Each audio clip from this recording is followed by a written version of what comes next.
हर बार की तरह इस बार भी चाइना अपने साथ एक नया संकट लेकर हम सभी के सामने आ गया है। जैसे पिछली बार चाइना ने कोविड-19 से इस पूरी दुनिया को संकट में डाला था, उसी तरह अब एक नया वायरस, जी हाँ, एक नया वायरस चाइना में पाया गया है जो कि पूरी दुनिया और देश के लिए संकट बन सकता है। हम बात कर रहे हैं HNPV वायरस की, जो कि फिलहाल चाइना में पाया गया है और इसके कुछ केसेस हमारे देश में भी पाए गए हैं। वहीं पर ही हाल ही में मीडिया रिपोर्ट्स के अकॉर्डिंग कर्नाटका में 2 और गुजरात में 1 बच्चे को इसी संक्रमण से प्रभावित पाया गया है। ये संक्रमण अक्सर उन पर हावी होता है जिनका इम्यून सिस्टम वीक होता है और अधिकतर ये बच्चे या बूढ़ों में ही पाया जाता है। चाइना में इससे बहुत से लोगों की मौत भी हो चुकी है। अगर हम भारत में बात करें तो ये संक्रमण पहली बार नहीं आया है। ये संक्रमण 2001 में शुरू हुआ था और वहीं अब ये अपने प्रचुर रूप से सामने आ रहा है।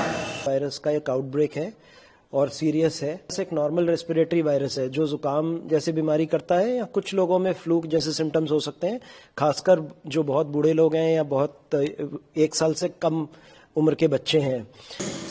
इस वायरल से होने वाली तकलीफें कोविड से होने वाली तकलीफों के बहुत सिमिलर है। इसमें सांस लेने में तकलीफ होना, बुखार, सर्दी, ये आम दिक्कतें शामिल हैं। इसीलिए इस वायरस का शुरुआत में पता लगाना थोड़ा मुश्किल हो जाता है, क्योंकि इसकी तकलीफें बहुत एक आम बुखार, एक आम खांसी जैसी लगती हैं।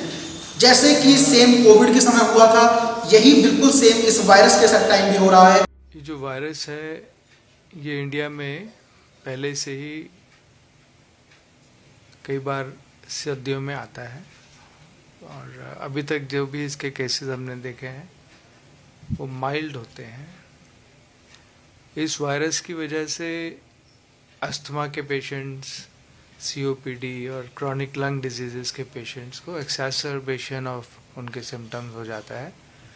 उनकी ब्रेथलेसनेस बढ़ जाती है, बुखार आता है, तो डिजीज़ को ये इरिटेट करता है।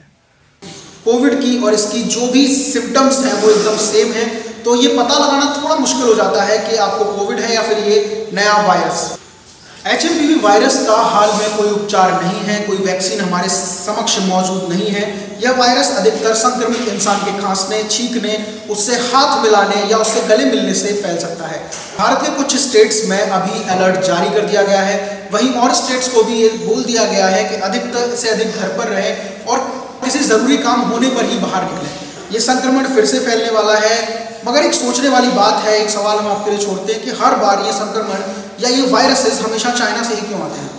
क्या ये उसकी कोई चाल है? क्या वो कोई बायो वेपन तैयार कर रहा है? क्योंकि पहले वो संक्रमण भेजते हैं, उसके बाद वो खुद ही उसकी वैक्सीन जनरेट कर लेते हैं, बट इसमें तो उसके लोगों का भी नुकसान है। वेल, ये क्वेश्चन एक वैलिड क्वेश्चन है जो कि सच में दिमाग को हिला देने वाला है कि इसके पीछे आखिर चाइना की क्या साजिश हो सकती है।